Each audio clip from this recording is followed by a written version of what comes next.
melk drinken, mama. Anna wil melk drinken. Doei, schatje. Doei, schatjes. Houdoe. Doei, doei, ouwe koei. Ja, ik zijn bijna klaar. Sitwasyon niya. Sitwasyon sa amin ngayon. And dito, okay naman na. Bye. They need to put grass in. Doei, doei. Can you bring croissant when you come home, Anna? What do you say?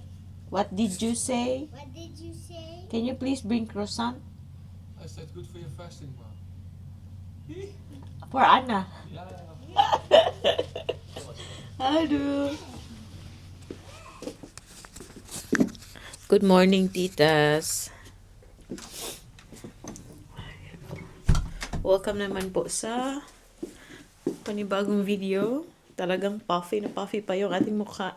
Late akong nagising kasi may sakit po ako kahapon.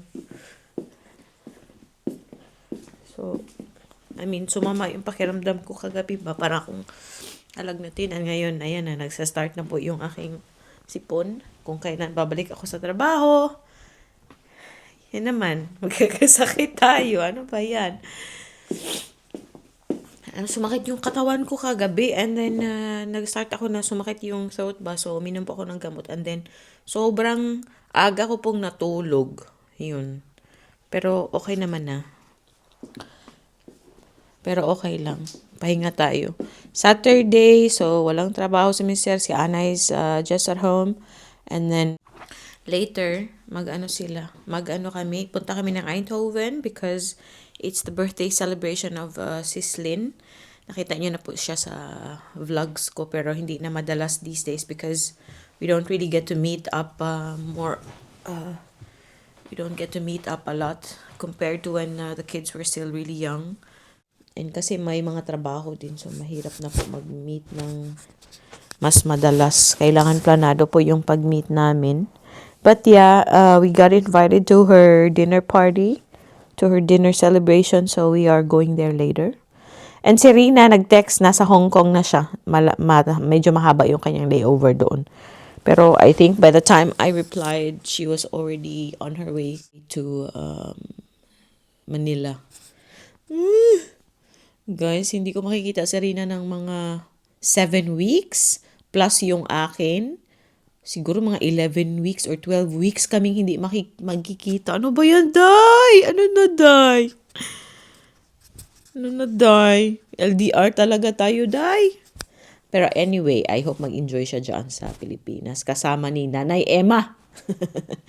I hope mag-enjoy siya dyan sa Pilipinas. She deserves to be with her family sa December and sa kanyang bakasyon. Because I think she had not been home for more than 3 years, I think. Or I'm not sure. But yeah, enjoy kayo dyan, Day. Kita na lang tayo ulit dito sa Netherlands pagbalik mo. 'Di ba?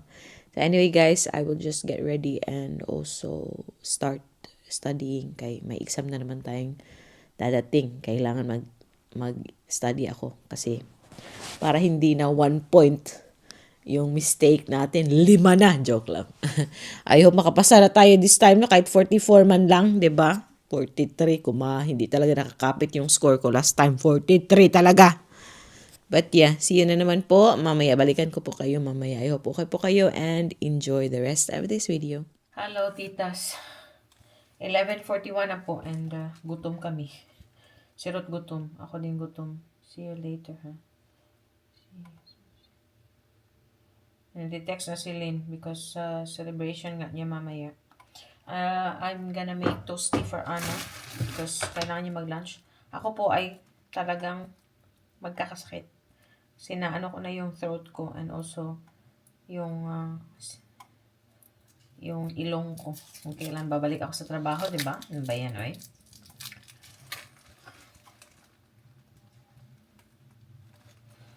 Kung kailan babalik na tayo sa work, saka pa magyari to. So, nasa work ako mag-ubo-ubo. Sipon. Tapos, nalagay pa ako sa fridge. Ano na? Kumusta na?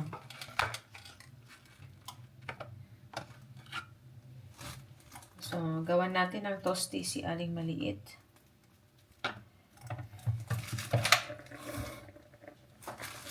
Ako din daw para sa sarili ko. You want toasty, Papa? Nee, dat is waar. Okay.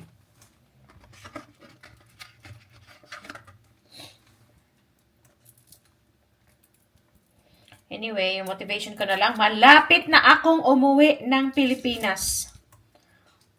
5 weeks to go, Papa. Ja, bijna. Yeah. Masasad yan siya kaya hindi man siya kasama. Si Ana, excited na mamimiss niya daw ako, pero excited siya na umalis ako kay matutulog siya sa kwarto namin. Excited siya dun. Tapos every weekend daw mag-ano sila, mag theme park ng tatay niya kasi sinabihan ng tatay. And ito, kasi wala ako dito na magluluto, for sure, yung dalawa, dun yan madalas kakain sa in-laws ko. Okay din yung mga biyanan ko. Masaya din sila kasi palaging andun yung dalawa. Yun ang gusto nila eh.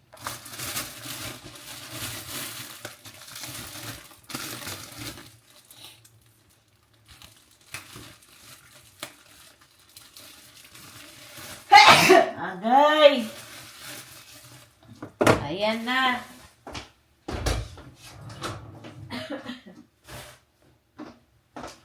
I thought I would be the one to use the TV upstairs when you're doing FIFA here. Somebody's upstairs.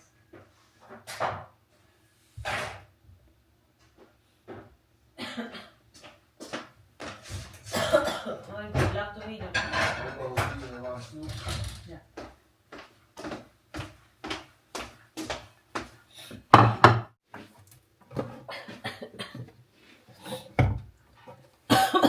My goodness. Ano sa balik tas trabaho, maupoy gara.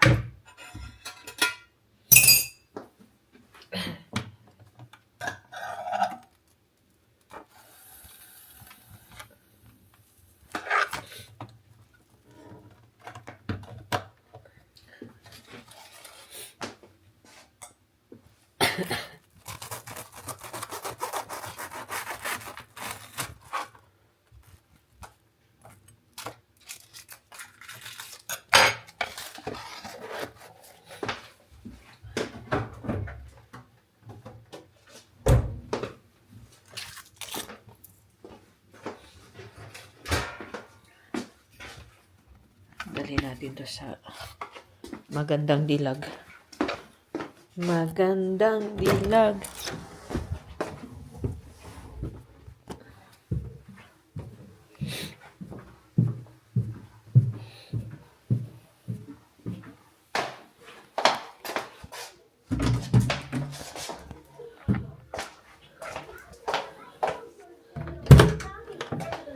Hello. Toasty. You're welcome. Enjoy. Diamant? Ay, pasensya na kayo yung towel ko andyan. In maybe 2 hours, Opa is coming to hang the TV up there sa wall. Ipapaano po namin siya sa wall. Ipapamount namin siya sa wall para magamit yung space. And nakapatong kasi siya ngayon sa makeup table ko. So yung makeup ko, yung mga abubot ko, nasa floor pa. But anyway, later, magiging okay naman na yan.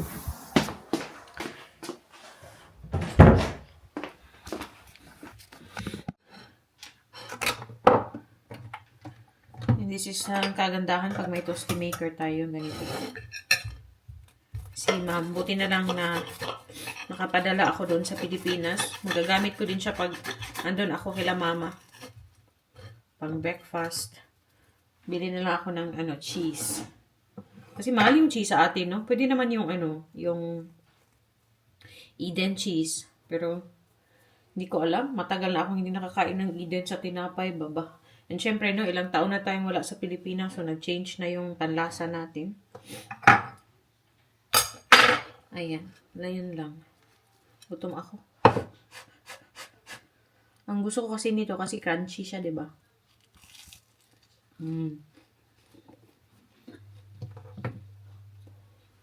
Confirm. Ako yung mga sipon. Tsaka ubo. Sana lang, hindi mag-grabe. Mag-ginger tea ako mamaya. Kain!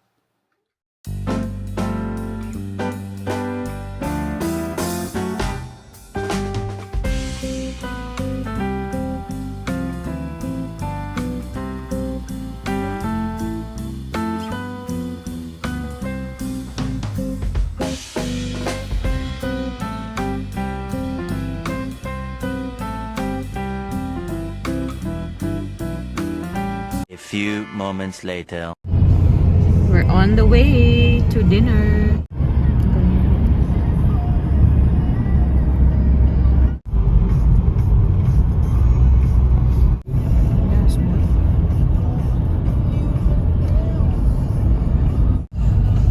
Ano na po sila si Sislin. Wala pa tayong lipstick. Kung mag-lipstick tayo.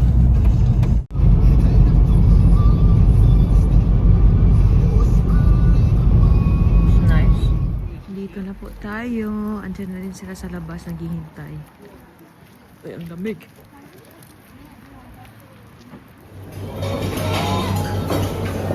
Maganda naman yung ano nila, venue nila. Uskut. Salam. Ayan, first round na tayo. Yan lang. Maliit lang na plato yan. Dinner atin.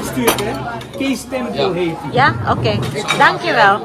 Yung magandang ano, ang magandang dilag. Babe, koop je voor mij. Kain. Eet smakelijk allemaal. Daming selection. Sushi tayo. Hoe gaat het meneer? Round 2 na tayo. Daming oil. Kamusta ka lang? Ayan, ano to, round 3. Ayan, dessert na kami. Creme brulee. Si Linden. One eternity later. Hi, titas. Bahay na po kami. Kakarating lang namin. Si Ana ay tulog.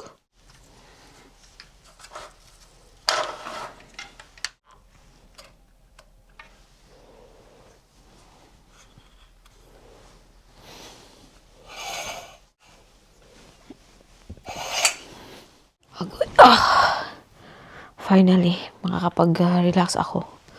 Kasi kanina nag-aaral lang ako, 'di ba? And then yung aming dinner kasama si Sislin tsaka yung kanyang family.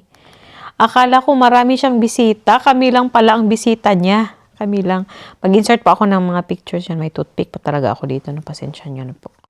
So anyway, si Ruth po ay pumunta sa kabahay na kaibigan niya kasi bukas wala na siyang time na pumunta kasi tomorrow they are going swimming. I'm staying home. Oma will go with Ruth and Anna tomorrow. They will go swimming somewhere far, a little bit farther.